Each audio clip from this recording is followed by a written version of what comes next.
Welcome back. All right, second of three reviews, and now we get to the Vegas-Utah game, which was a huge night for hockey in Salt Lake City.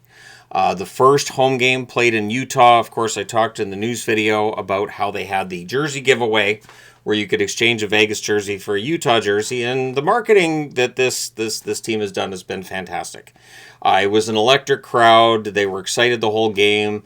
And what's interesting, too, is before the game, John Tortorella was talking about how, a really fired up crowd in the playoffs doesn't necessarily give the home team an advantage. That, the visiting team can garner a lot of energy from that as well. I don't know how accurate that is, but I do feel like that home crowd tonight really was something that got Utah going at certain points. So it's Hart versus Vejmelka in this one, because of course it is.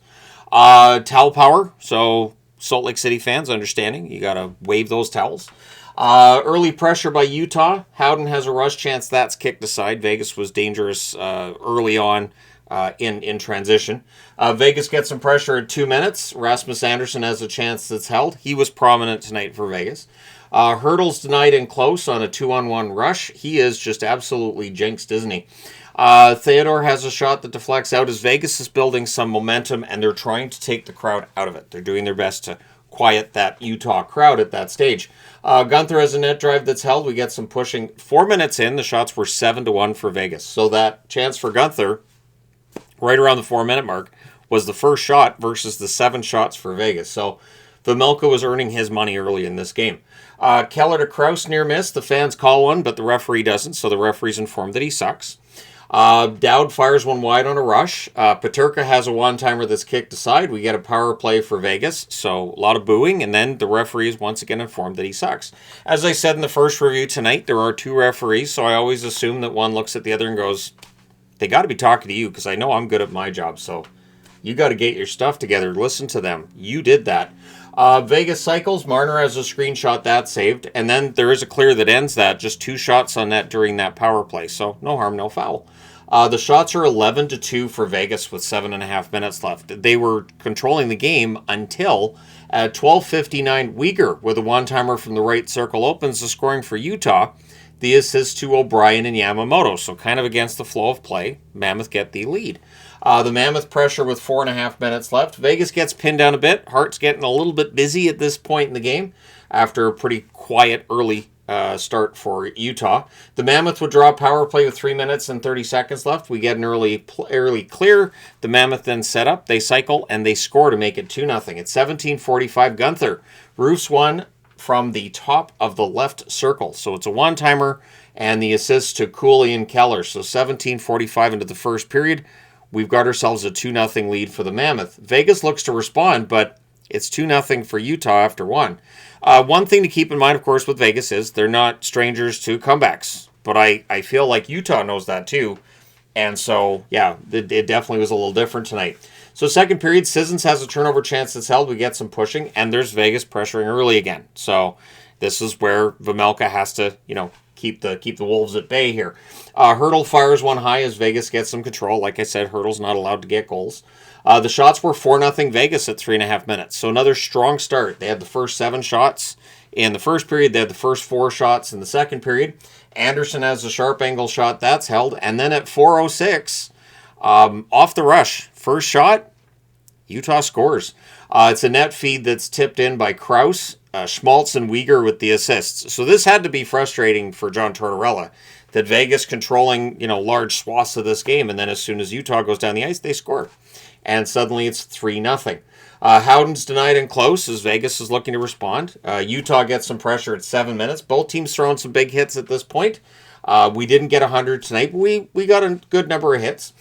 Stone has a sharp angle shot that's saved. And then at 9:48, Boston Krause with one from the high slot. And I put oof because you got to get a save there.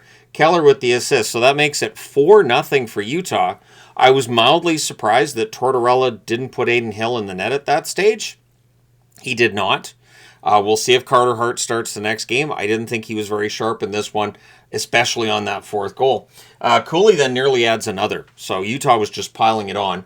The Mammoth gets some pressure with 9 minutes left. Vegas then gets some pressure of their own with 7 minutes left. And at 13:21, Eichel tips one from the doorstep. Quiets the crowd right away, too. Barbashev and Stone with the assist. So even though it's still 4-1 Utah, I get the feeling there were fans in the crowd that understood. Vegas is very good at comebacks, so game definitely not seen as over at that point. Mammoth would look to respond. They get some pressure with 5 minutes left. Howden to Colasar near miss. We get a scrum on a hold by Vejmelka. There wasn't a lot of that in this one. 2:37 left. Vegas gets a power play. There's an early clear. There's another. Vegas had 2 posts during that power play. They cycled late as well. That power play's killed off. So posts are close. They don't count as shots. And so, yeah, that's the kind of luck Vegas had to that point. The Mammoth then guilty of an icing with 3.6 seconds left, but we get to the end of the second period with score 4-1 in favor of Utah. But we know how Vegas loves third periods. So in the third, the early jumps for Utah. Marner then has a chance that's held. There's a near miss for Dorofeev as Vegas gets some pressure. Vegas forechecking, not allowing a clear either. So Utah gets pushed back. The shots on net are 2-0 Vegas at 3.5 minutes. So another slow start by Utah, not getting shots at the net and leaning on their goaltender a bit. There's more pressure by Vegas at 5.5 minutes. We then get a scrum on a hold by Carter Hart. The next scrum was at center ice, so these teams not liking each other there. And then Vegas emerges from that scrum with the power play. So fans didn't like that. There's an early clear. There's another. There was a Vegas sucks chant before the next clear. I would say that, that's not very brotherly of them, but Vegas was chanting that Utah sucks during the 2 games in Vegas, so touche. Mammoth fans definitely paying attention to that. Theodore has a shot that's held, not that that's credited as a shot. The power play was killed off, and the graphics said no shots on net. So that's the luck that Vegas usually has they were not getting tonight. Gunther has a turnover chance that saved. Cole blocks a net feed. Lots of stick work. And I put that because I was like, that's a slash, that might be a hook. It's so interesting in the playoffs because the game gets so much more physical, and there's so many of those little penalties you get during the regular season that now you don't call them. So if you're new to the game and you're like, were there a whole bunch of things they could have called? Yep, that's playoff hockey. With 6:25 left, Vegas goes back to the power play. We get chance for Vejmelka. The veggie chance got going on a hold by him. Marner has a shot that's tipped high. Eichel has a one-timer that saved. Puck's cleared. There's another clear. Power play's killed off. 2 shots on net during that power play. Vegas pressures after it ends, I should say. Riley Smith couldn't bury one, and then on a pass from behind the goal line by Riley Smith, Dowd scores to make it 4-2 at 16:52. So Riley Smith and Cole Smith with the helpers, and that tightens the game up a little bit. Poor defense, I thought, by Utah on that play. They just left Dowd wide open, and you can't do that, especially when you're protecting a 3-goal lead late. The goalie pull happens on a face-off win by the Vegas Golden Knights. So the Mammoth, guilty of an icing with 2:03 left. Vegas calls a timeout. And in the final minute, Vegas had opportunities to maybe get one. Utah had opportunities at the empty net that were either blocked or went wide, but the crowd noise in that final minute was intense. And that Mammoth fan base happy tonight. 4-2 win. They hold on. They win at 4-2. They now have the series lead at 2-1, and Game 4 is at home as well. So, Rasmus Andersson had 4 shots. I thought he was probably the best Golden Knight tonight. Colasar had 8 hits, continues to hit everything that moves. On the Mammoth side, Gunther had 4 shots. He had a pretty good game, and Carcone had 5 hits. He also had some good defensive plays in this one. Carter Hart, not a great stat line for him. 8 saves on 12 shots. That's going to drop that save percentage down. Vejmelka's save percentage comes up. 30 saves on 32 shots. Vegas went 0 for 4 on the power play. Utah only had 1 power play, and they scored on it. So very effective.